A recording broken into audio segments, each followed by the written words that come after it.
ఆంధ్రప్రదేశ్లో బీసీల తర్వాత రాజకీయాల్ని కాపులు ప్రభావితం చేస్తారు. వివిధ ప్రాంతాల్లో ఆ సామాజిక వర్గాన్ని వేర్వేరు పేర్లతో పిలుస్తూ ఉంటారు. రాయలసీమలో వాళ్లను బలిజలంటారు. రాయలసీమలో మొదటి నుంచి మెజారిటీ బలిజలు కాంగ్రెస్ వ్యతిరేకులుగా ఉంటున్నారు. కోస్తాలో టీడీపీకి వ్యతిరేకంగా కాపులు బలమైన రాజకీయం చేస్తున్నారు. ముఖ్యంగా వంగవీటి రంగా హత్య తర్వాత టీడీపీకి బద్ద వ్యతిరేకులుగా వాళ్లు మారారు. అలాంటిది వైఎస్ జగన్ పుణ్యమా అని కాపు కమ్మ సామాజిక వర్గాలు గత ఎన్నికల్లో ఏకమయ్యాయి. ఉత్తర దక్షిణ ధృవాలైన ఆ రెండు సామాజిక వర్గాలను రాజకీయంగా ఏకం చేయడం వల్లే సార్వత్రిక ఎన్నికల్లో వైసీపీ ఘోరంగా పరాజయం పాలైంది. అయితే రాజకీయాల్లో ఎప్పుడూ ఒకే రకమైన పరిస్థితులుండవు. పాలనా రీతుల్ని అనుసరించి పార్టీల వైపు అభిప్రాయాలు మారుతూ ఉంటాయి. ఈ నేపథ్యంలో కాపుల ఆదరణపై వైసీపీలో ఆశలు చిగురిస్తున్నాయి. దీనికి కారణం కూటమి పాలనా విధానాలే.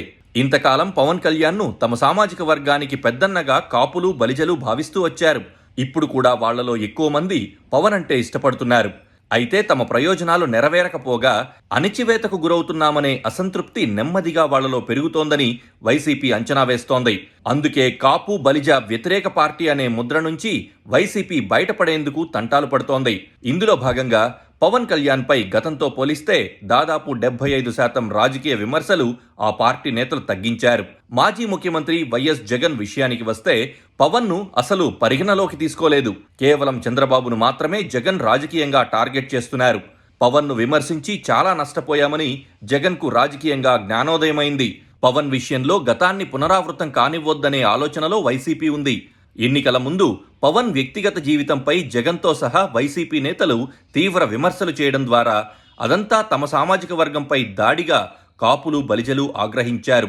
అయితే కూటమి పాలనలో చంద్రబాబు పల్లకీ మోయడానికి తప్ప తమకు ఒరిగిందేమీ లేదన్న వాస్తవాన్ని ఇప్పుడిప్పుడే కాపులు బలిజలు పసిగడుతున్నారని వైసీపీ నేతలంటున్నారు.